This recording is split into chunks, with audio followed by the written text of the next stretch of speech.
Hi, so now we're moving on to 8.2, the nature of covalent bonding. And you can see there's a lot of learning objectives in this subsection. So we actually are going to get just a little bit through this today. And our main goal today is going to be to draw something called Lewis dot structures. Before we do that, I just want to talk a little bit about, we've said that electrons are shared. And how is it that electrons are shared? What does that really mean? Well, remember, electrons exist in orbitals. And so this picture here shows us two atoms, maybe two hydrogen atoms, and their electron clouds, and this kind of models them as spheres. And then you can see as those two atoms come closer, that look at the blue here, their force of attraction. So those two atoms become attracted to each other because the positive nucleus of one would be attracted to the electron cloud of the other. Actually, because the positive nucleus of one is attracted to the negative electron cloud of the other, and vice versa. So those two atoms are attracted to each other and they come together. Once they come together, their orbitals overlap, meaning that there's some part of that orbital that exists in the same space. And that's how you can get so that an electron can orbit one atom and orbit another atom. At that point in time, look at the size of those arrows. There's still an attraction between those two atoms, but there is a sense of repulsion because those electrons are now sharing orbitals. Those electron clouds are close together, right? Like charges repel.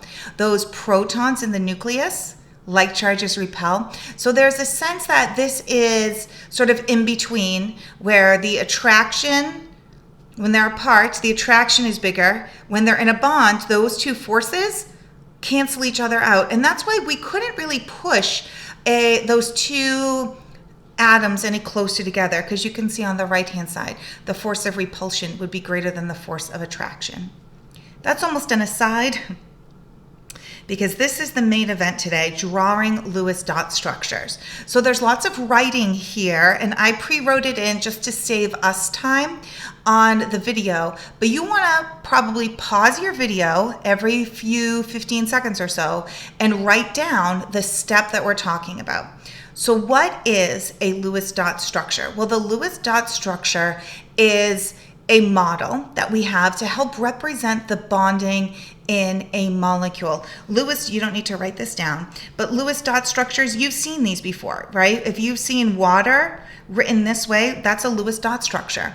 If you've seen methane gas written this way, that's a Lewis dot structure. So what we're going to do is how to go from the formulas of these to the actual models of these, the Lewis dot structures.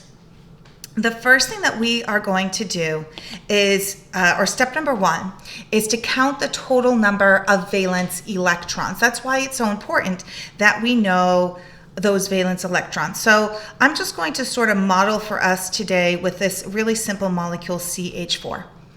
And so to count the total number of valence electrons, I look on a periodic table. Carbon has 4 valence electrons. Each hydrogen has 1, and there are 4 hydrogens. So I say 4 hydrogen, each hydrogen has 1. So therefore, this molecule has 8 valence electrons. And remember, valence electrons are the electrons involved in bonding. So that means that when we make this molecule, we must use 8 electrons. We can't use any more. We can't use any less. And we need to use those 8 electrons to make sure that every atom is a full outermost energy level. Step number 2 is to pick a central atom. And there's all sorts of different rules for this. It's usually the least electronegative element, but sometimes it's difficult to know which element is the least electronegative. So generally, these rules can help us out. If carbon is in the molecule, carbon's the central atom. If hydrogen is in the molecule, hydrogen is never the central atom. Hydrogen can only ever make one bond. If it's a halogen, fluorine, chlorine, bromine, iodine, rarely is it the central atom. I'm not going to say never, but rarely is it the central atom. So going on that, you can almost always figure out what the central atom is. So in this molecule right here, which one is the central atom? Carbon. And then step number 3 is to make the bonds and subtract the electrons used. Each bond counts for 2 electrons. So if I was to pick carbon as my central atom, I'd write that here.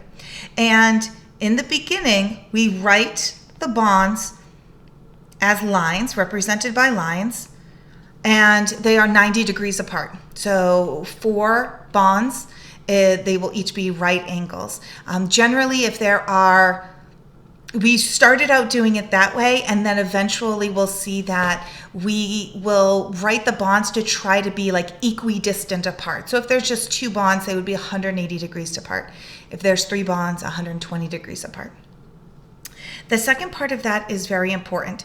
It says be sure to subtract the electrons used. Each bond counts for 2 electrons. So I made 4 bonds of 2 electrons each. So I actually used up all 8 electrons. And now I have no electrons left.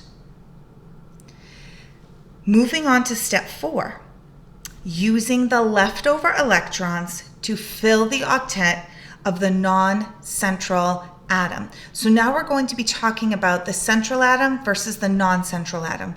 Central means in the middle. Carbon is the central atom in this case, and hydrogen are the non-central atoms.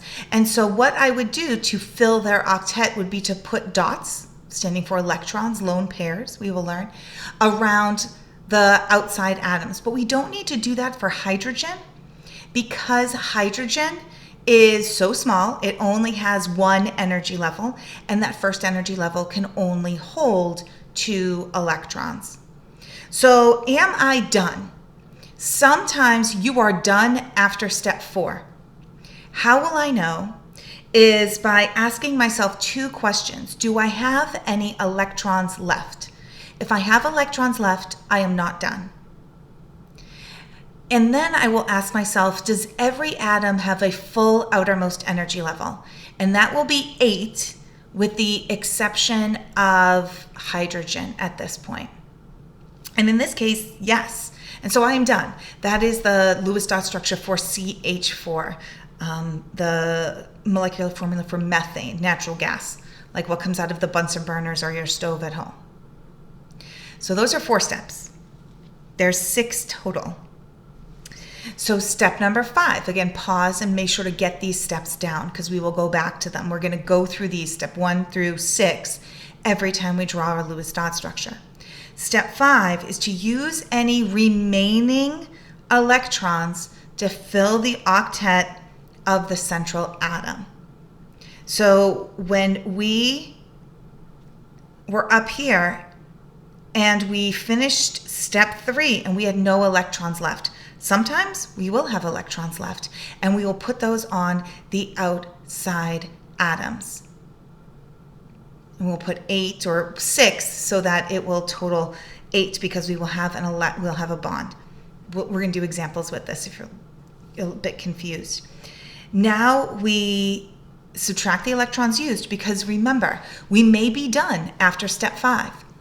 We would be done after step 5 if there are no electrons left and every atom has a full outermost energy level. This is maybe the first time we have seen an unshared pair.